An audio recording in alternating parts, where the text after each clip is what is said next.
He is recipient of many international and national awards, including the World Poultry Science Association Young Scientist Award France. He has published more than 50 research papers, 5 books, and other publications, and handled 11 research projects till now. So I welcome Dr. Jaideep for sharing his expertise in diversified commercial poultry farming. Over to you, Dr. Jaideep. Thank you, ma'am. Thank you for the nice words, and thank you, organizers, for giving me opportunity. I hope screen is shared and my voice is clear. So, shall I proceed? Yeah. Yes, sir. Okay, thank you so much. So, as suggested by the organizers, we'll be having 50 minutes class and then discussion for last 10 minutes.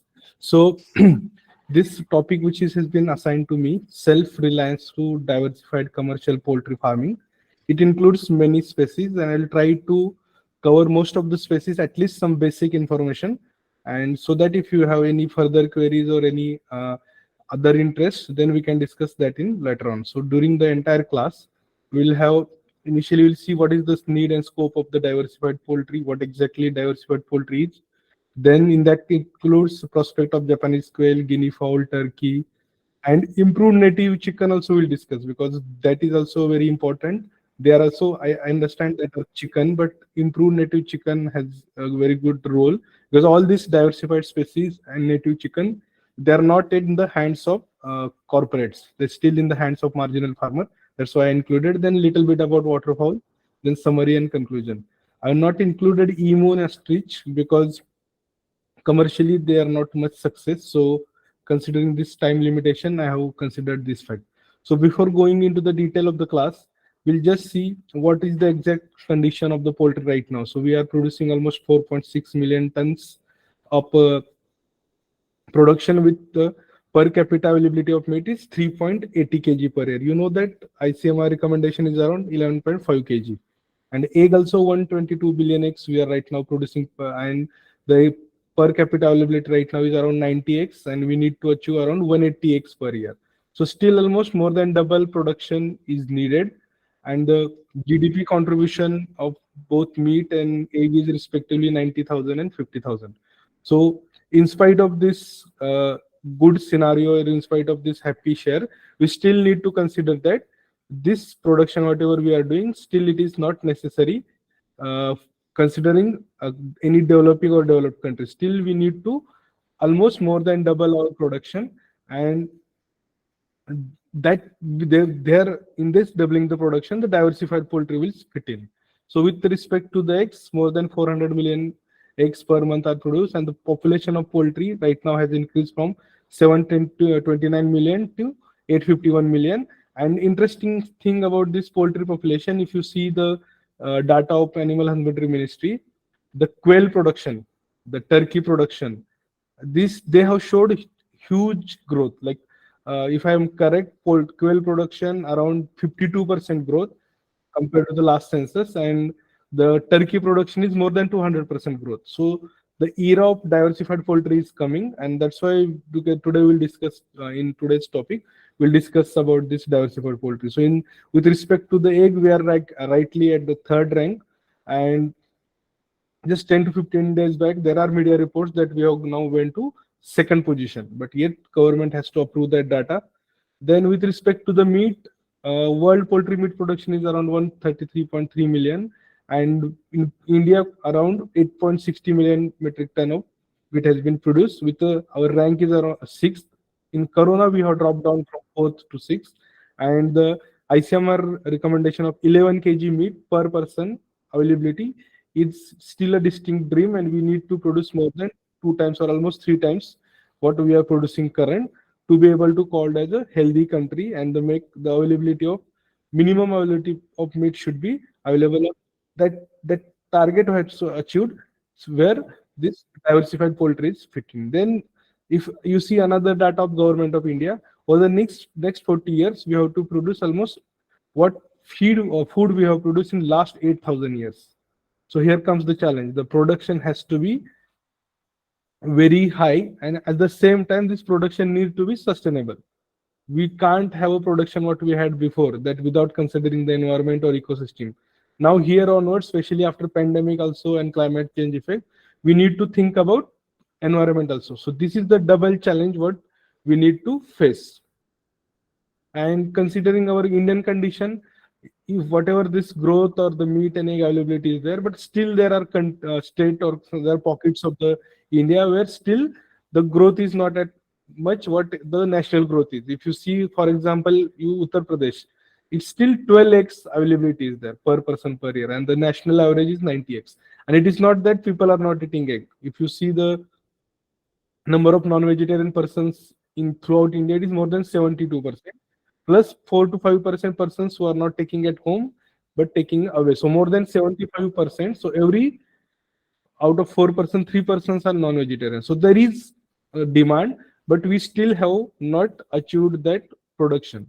Okay, so this is about the production cycle. Then second is malnutrition. If you see the FAO recommendation of daily protein or never-ending protein hunger, all these things we still facing a challenge. It is not a myth, it is a reality. If you go nearby any big town, if you go around 10 to 15 kilometers, even in the slums of the big town, the malnutrition cases are there. So if you want to achieve this high production, you want to fight this hunger, and at the same time you want to increase the farmer income, then the emphasis on the diversified poultry, which is completely ignored till now, except South Indian part or South India, some of the states like Tamil Nadu and Kerala.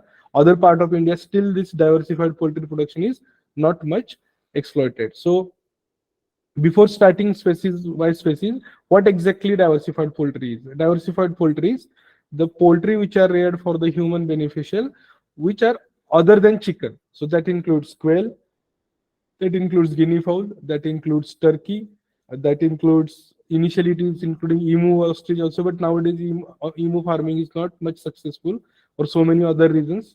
Then guinea fowl and duck also. Duck also after chicken having the largest number of the population. So firstly, now we will see very important species Japanese quail. Okay, why this Japanese quail is getting so famous is because of the shorter generation interval.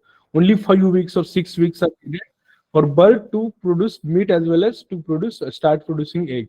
Second, high availability. There is no need of any vaccine, high fecundability, and high stocking density.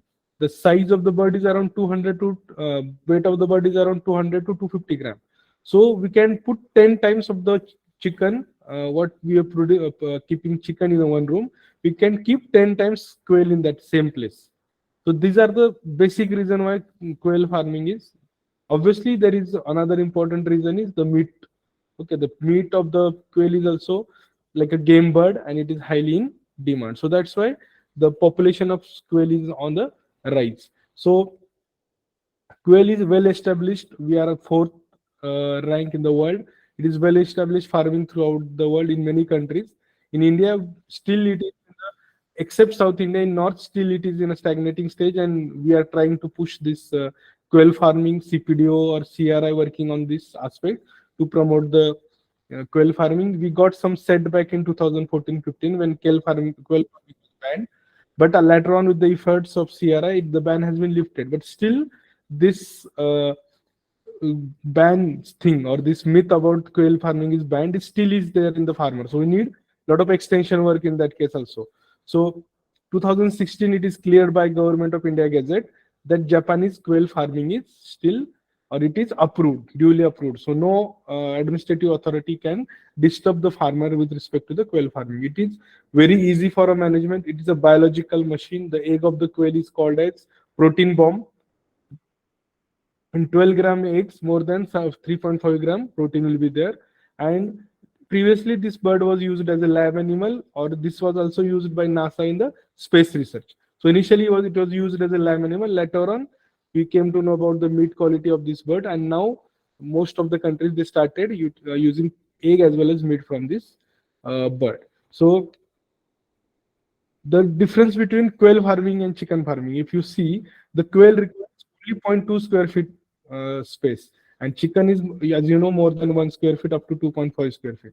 It is completely disease resistant bird like a guinea fowl, no need of any vaccination. So chicken, as you know, there are a lot of formalities with vaccination and the biosecurity and everything. Feed requirement, bird will take 25 to 30 gram. Whereas in the layer, it will take 110 gram. In the broiler, it will take more than 150 gram. So by taking 8.4 to 10 kg of feed, it will produce almost 300 eggs, is equal to almost chicken. And the egg weight will be around 10 to 14 gram. While chicken, normally dual purpose varieties can produce 160, 180 egg. Commercial egg will produce around 300, 325 eggs. So the quail will produce more than 25 to 30 times more eggs than the body weight. So you can see there are a lot of advantages of the quail farming. Also, cholesterol in the meat is less. The meat is good for asthma as well as suffering from the people suffering from the arthritis. At the same time, I want to tell that this research is not proven, or these publications are not available, but still we have our own experience in our institute. There is a lot of demand for meat and egg. We are selling meat at 1,000 rupees kg.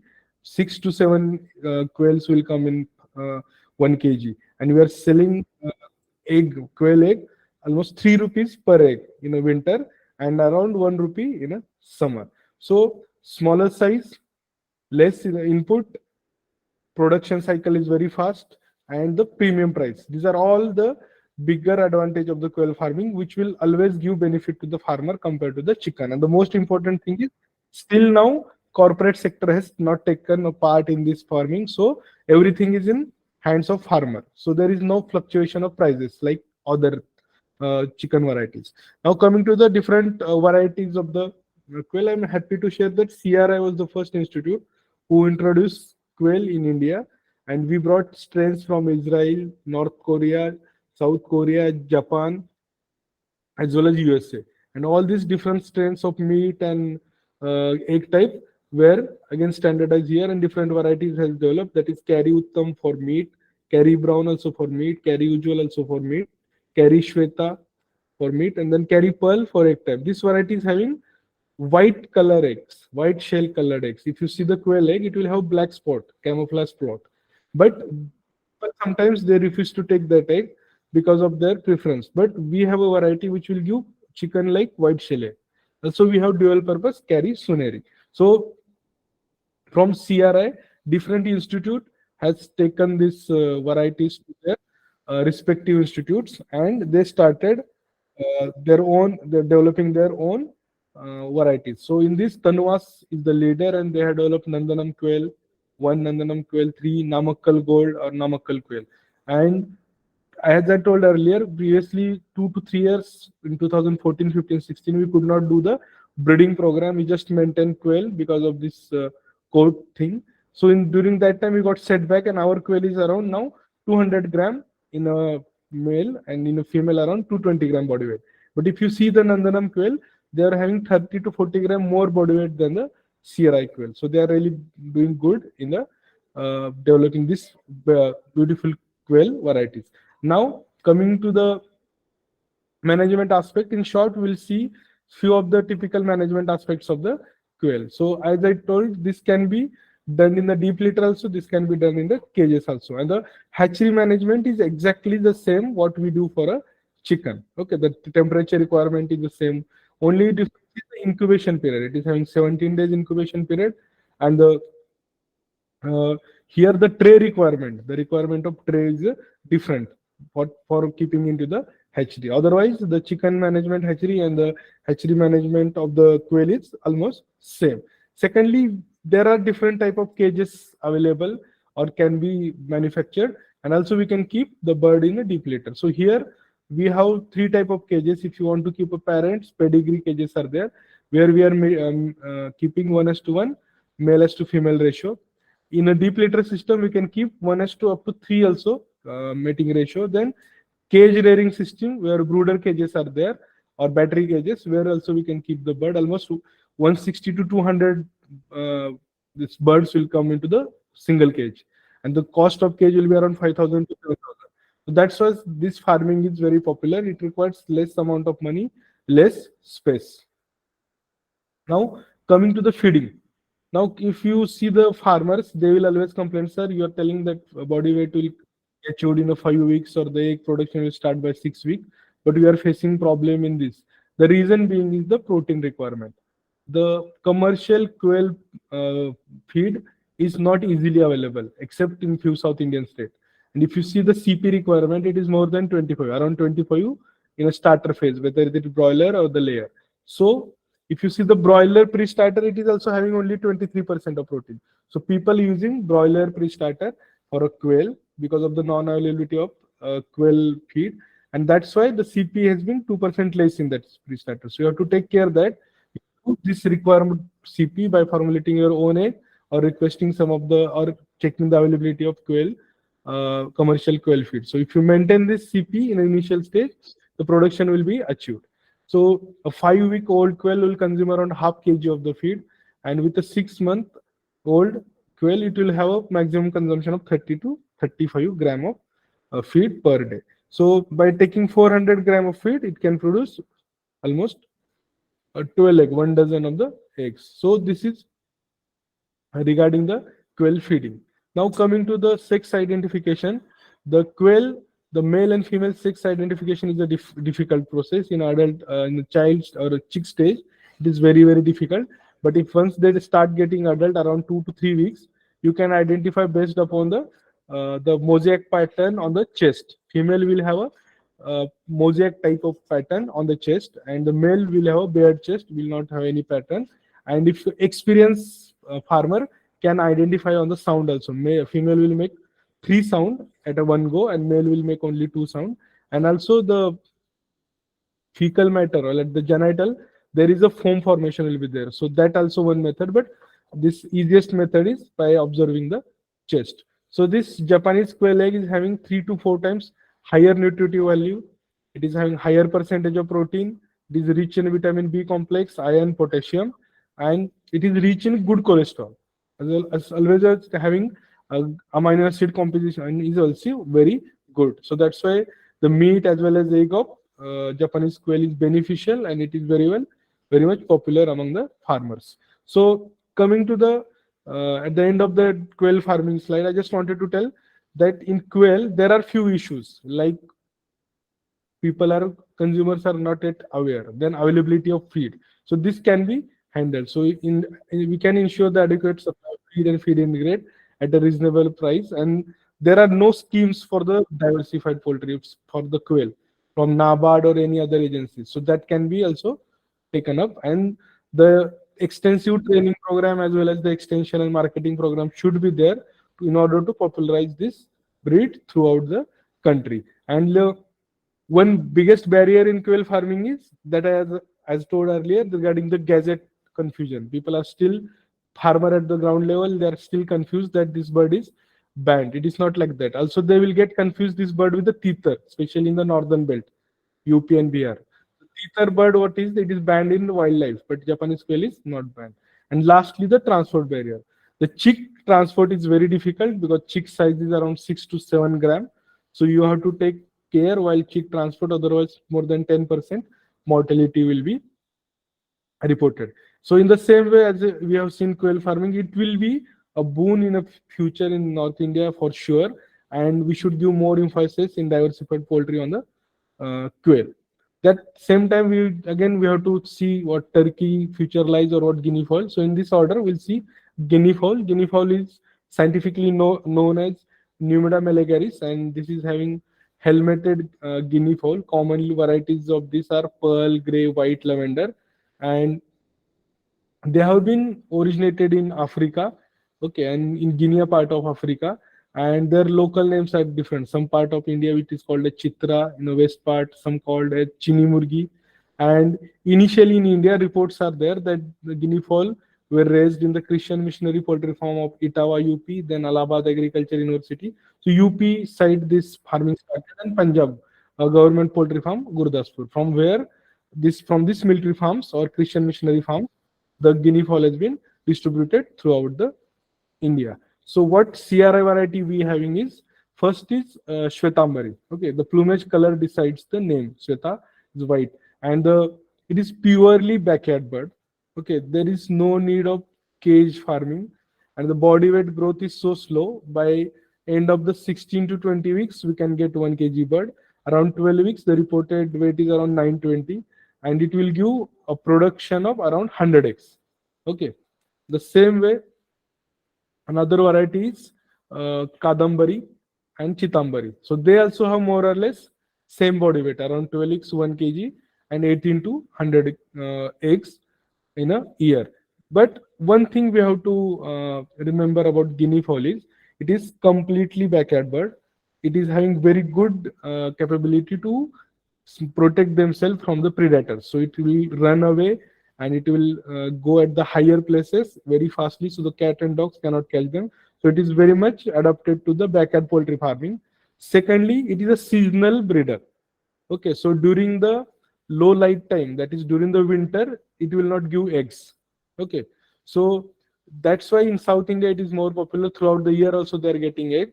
In Tamil Nadu especially because of the higher temperature throughout the year, more than 30 degrees Celsius.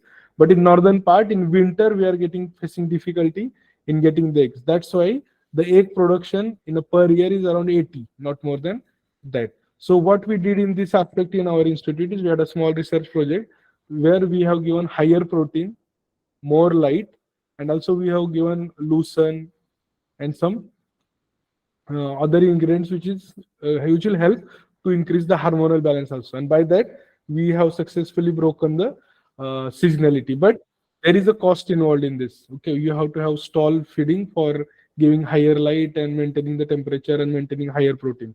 So that's why it is not gaining that much popularity, that breaking of seasonality. But if you put it into backyard, this is very good bird, and it is very hardy bird. Not a single vaccine or single disease will be reported, any or the other viral disease, and it is very tolerant to mycotoxin. It gets mature in 8 months, around 2 kg, suitable for all kinds of agroclimatic conditions. No requirement elaborate housing or any special type of housing. Normal shelter is needed. Excellent foraging capacities, and it will be thriving on the insect as well as weeds. So the all non-conventional feed sources also will be taken by this bird very well. So that's why, and since it is a scavenging bird, the meat will be gamey flavor. It is like a backyard chicken meat, and they will act as a watchdog also for the farmer. So that's why many of the state governments now, in a BPL scheme or any below poverty level people are there, and in any government scheme, they are now giving guinea fowl instead of the chicken due to higher, less mortality and a higher capacity to grow in the adverse climatic condition. So this is voraciously omnivorous bird, and they can eat chicken mash, or if they can house, they will different kind of house waste also they will eat. And the protein requirement, if you want to do stall feeding, is around 22 to 24%. So at the 8 week of the age, they will take around 50 gram diet per day. So if anyone is interested in commercial guinea fowl rearing, he has to maintain around 22 weeks, 22 CP with a 2700 kilocalorie at the starter phase, and slowly we can reduce the protein by 2% as the phases changes. Okay, so guinea fowl, as I told earlier, it is famous for its meat, not for the egg. And secondly, it is famous for the flavor of that meat. And many of the persons will use this flock as a watchdog also in their farmhouses. Now coming to the another very important species, turkey. Okay, turkey, as you know, it is a very important bird for the one Christian community, especially in the Thanksgiving. So that's why the importance of turkey farming has been getting very fastly popularized. Especially they are doing this turkey farming like a goat farming during that 5 to 6 months before the Thanksgiving or the Christmas. Around June or April, people starting the turkey farm, and by 16 week of age, they're selling the turkey, especially near about Delhi area. They're selling the turkey at more than 400 rupees kg. So turkey, there is no breed. There are different varieties are there, which has been mentioned in this slide. And but these are all the varieties which are available globally. So it includes broad-breasted bronze also and best villi small also. What is the difference between the varieties which are globally available in India? Globally, if you see, their body weight is too high, 12 to 16 kg. Okay, and in India, these varieties are not much popular. These higher body weight varieties, because we have a nucleus family, and people get confused this then turkey meat as a beef. So that's why they want a smaller variety. So there is no selection or breeding program was run, And because of inbreeding now, we are getting turkey around 4 to 5 kg in a 16 week. So the famous varieties in India is Nandanam turkey from Tanuas, and also Kerry have Kerry Virat, which is white plumage colored variety, and also new variety which we are in process of registration, multicolored variety and one black variety. Multicolor variety we have given the name Kerry Chitla. So before going into the managemental details, the turkey bird is the thing with turkey bird is it is a leanest meat in among all the poultry. Okay, it is having leanest meat and it is having higher fiber. So it is very good adapted. It is very well adapted for the barbecue. That's why in Punjab, Haryana now turkey farming is coming up. Our neighboring state, Uttarakhand, with Rudrapur district, where Punjabi population is more, they are the main consumer for our turkey in our institute. So it requires space around 3 to 5 square feet, and especially it is kept in a because of the body size on the floor. Cage turkey is not much popular, and the nutrient requirement of turkey is higher. It is higher than the quail. Okay, more than 28% protein is required. But the issue in turkey nutrition is initially stage, the feeding of the poults or the young ones. It is called a starved out condition. Starved out condition means initially turkey poults will refuse to take the feed. They were not knowing what is feed and how to take feed. So in this regard, what we do is colored marbles or the stones were kept in a feeder so that they attracted towards this colored marble or the stone, and they in process of biting that stone they start getting feeding. So this is what a specialty of poultry, this turkey feeding. And as I told earlier, the CP is very high, more than 28%. So that's the one thing we should remember. That's why the growth is slow. And there is another reason why turkey farming is not popular is the highest FCR, more than 3.8 or 4 FCR. So now we are working, and very soon within 2 years we will release some of the lines, turkey lines with better FCR, because turkey FCR is higher. So they are taking more feed. So if you're not allowing them to scavenge, or if you're not giving 30 or 35% of greens or the scavenging feed, then it will be not economical. So that's why we had a research conducted at our institute, and successfully we gave up to 30 to 35% of the conventional feed has been replaced by the scavenging feed or the unconventional feed. So vaccination program in Turkey, major Ranikhet disease and the fowl pox. These are the two major things which we need to take care of. And also medication program is not much difficult. Some of the this electrolyte and multivitamin during the grower stage can be given. So Turkey, as I told earlier, having more than 200% growth in the last census, and it is getting very popular, especially in the big cities or the five-star hotels where international guests also expected. And the barbecue culture, as it goes popular, Turkey will get famous. USA is a turkey capital. Out of total turkeys, 43% turkeys are available in USA, and they will be layered like a sheep farming in a flock on the common pastures. The USA farmer will take that turkey throughout the day on the scavenging, and in night time they will be given the supplemental feed. And turkey meat is more popular in USA than the chicken meat because, as I told earlier, because of its lean and because of its fiber content, and obviously because of the body size.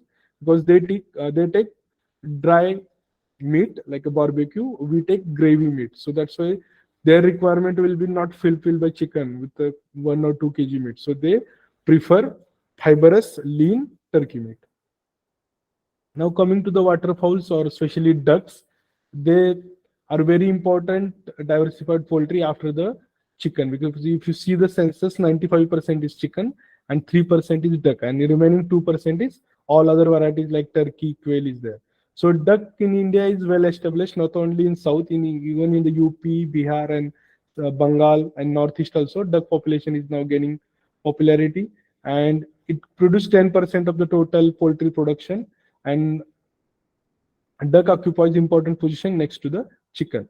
Okay, so state like Assam, West Bengal, Tamil Nadu, Andhra, Kerala, and Odisha are doing well in the duck farming. They lay about 40 to 50 eggs, more than that of the chicken. And the important thing about duck egg is the shell. The shell of the duck is more thicker. The shell thickness is more, So that's why the transport of duck egg is easy. Like a fruit, we can transport the duck egg. And also their egg size is more 15 to 20 gram more than 72 gram the egg size. And they lay mostly duck lay the eggs before 9 a.m. So the 9 a.m. what will happen, when you are rearing the bird at the night time, when you put them into the shelter, that time you will get all the eggs. There is no egg loss when the birds are roaming in the daytime. So this is the specialty. And also many of you are working in extension section, the integrated farming, duck cum fish farming or duck with the rice cultivation, they are getting more popularity, and this is very well adapted to the uh, integrated farming. So some of the egg type ducks are Campbell, Indian Runner. They all give around 250 to 300 eggs, and the standard body size is around 2 kg or around 1.5 to 2 kg. Also, we have Kuttunad, that is native breed of Kerala, and the egg production is around 180 to 200 eggs. Then Chara breed is also there with the farmer base having body weight of around 1.5 to 1.6 kg.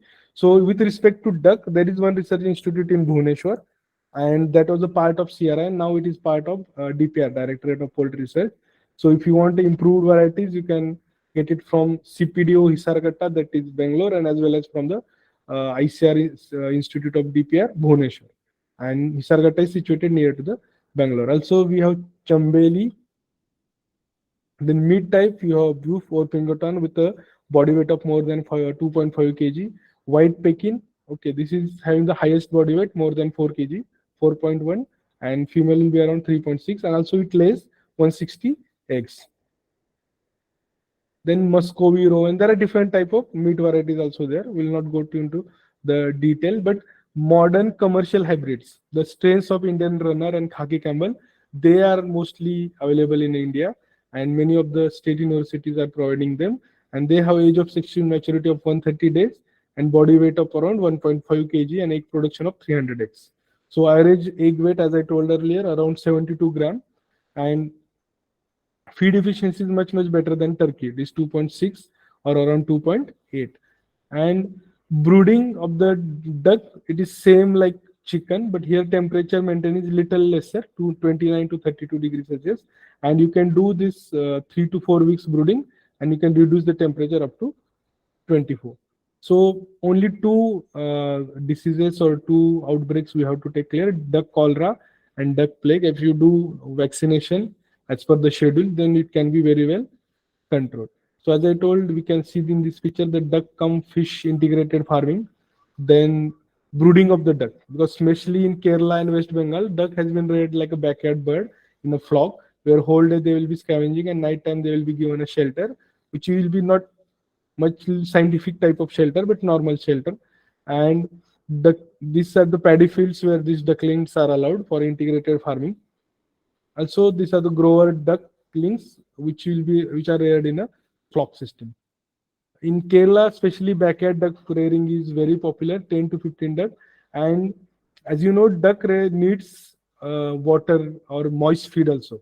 So this is they have a backyard naturally, backwater, so it's very easy for them to have a backyard farming of duck. But in north also, polythene pond technology is there. It is not, they don't need lake or big water reservoir. If you have almost 5 by 3 size small pot, in that one, if you put the polythene and allow that bird to 10 to 15 birds to assess that polythene, you can have normally also in North India duck farming. So after duck, as I told earlier, in diversified, another last category comes is ratites, that is ostrich and emu. But in ostrich and emu, it is not become popular in India. It was in one time, emu was very popular, but because of the many reasons like sex identification was difficult, and emu was kept for the oil, and oil standardization plants were not there. So that's why because of that, many farmers had kept emu, but there was no takers for the emu oil. And whoever are taking this impure oil, they are taking at the lower rate. So that's why that emu farming is not a complete steps now. And ostrich, only Tanwas having the ostrich farm, but mostly ostrich are reared for the commercial purpose, for like a tourism purpose, ostrich ride or feathers.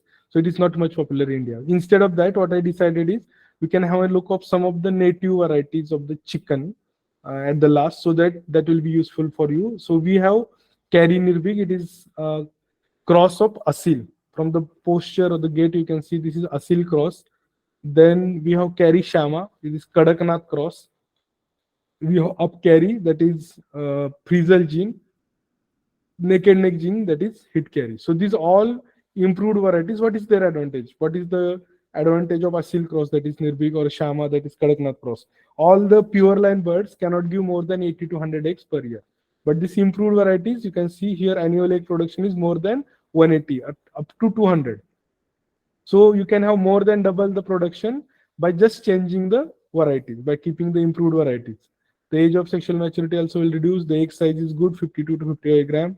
Egg color is brown, and the viability percentage is also good. Secondly, the body weight at 20 weeks is around more than 1.5 kg in the male.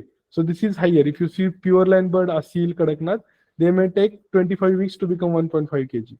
So if you suggest farmer to go for these improved varieties, automatically their production will be more compared to the pure varieties or 19 varieties which has been registered, like Kadaknath, Asil, Barsa, Punjab Brown, Kashmiri Flora, all these varieties. Instead of that, if you go for these varieties, and not from Sierra only, there are other varieties which are under the NLM scheme, that includes CPD variety, Bangalore Kaveri, Chabro, Kalinga Brown, then Gram Priya Van Raja from our sister institute DPR, then Karnataka University have Gir Raja, Gir Rani, then Tanvas obviously have Nandanam 99. Then private sector also now started doing good in backyard poultry, that is Satpuda, Rainbow Rooster from different part of India, that is from Maharashtra, Hyderabad, or Cake Farms Crawler variety, or that is also very, very famous in UP and Bihar now. So at the last, one initiative for backyard farming or for the diversified farming, what we had is, we had one small unit here where, like a zero budget farming concept, what we tried to do, and we have developed one unit in 1 acre land, and in one unit we had a plastic uh, backyard houses and cane houses. We came to conclusion that cane houses were better because obviously economics, it is cheaper. Secondly, in winter, these plastic shade houses, because of the severe winter, the droppage or the moisture is more inside the shade, so litter is getting moist. But in cane, this problem is not there. Obviously, in summer also, cane is working very well.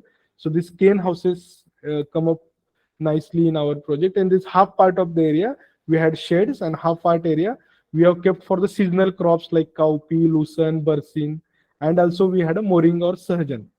Okay, and this this type of different backyard birds, even turkey, quail also we have kept in this backyard. And vermicompost, you very well know about vermicompost, more than 50% protein, that also we have put it. Then one another thing is maggot production, black soldier fly production.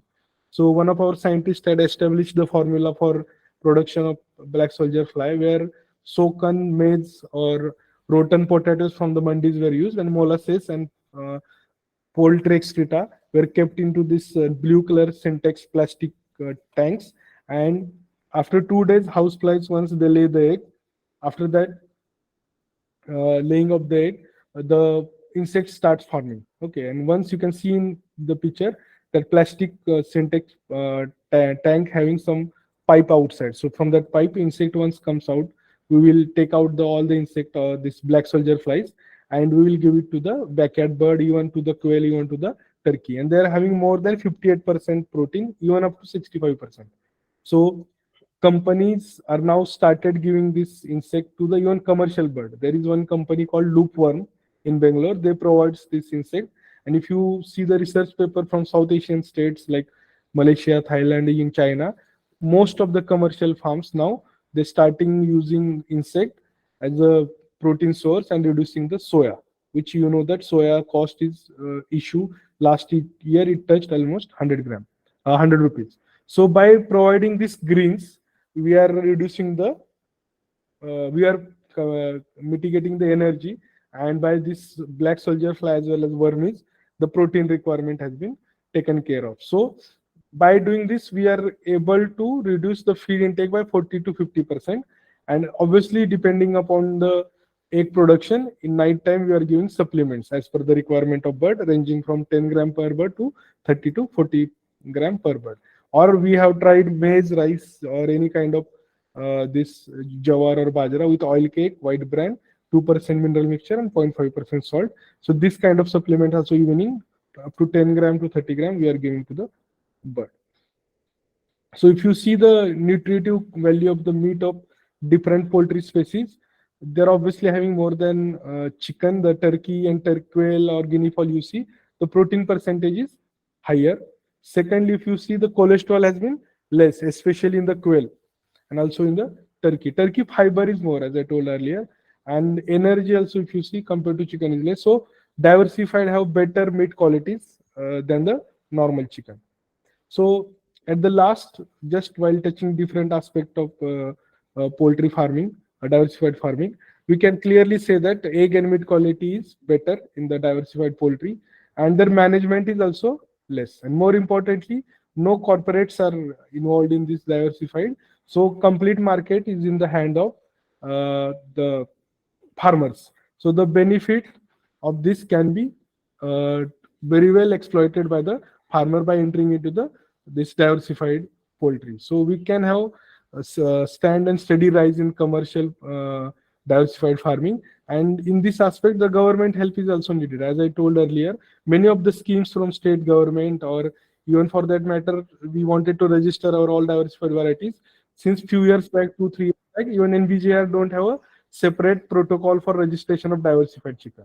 But now government has taken note of that. Now if you visit the NVGR website, you will get special separate protocol or application for farmer for diversified poultry. And very soon, within 1 or 2 years, different varieties and breeds of diversified will be registered and they will be taken care by the ministry also, by the NLM, by DADF, and they will be helping to popularize these birds. So the aggressive extension as well as government support is especially needed in order to popularize this diversified poultry bird. So for any marginal farmer, our suggestion is this is the right time to enter into the diversified poultry, especially North India or Central India, where still this farming is not up to the mark. So this is what all about I wanted to discuss in 45 minutes time allotted to me.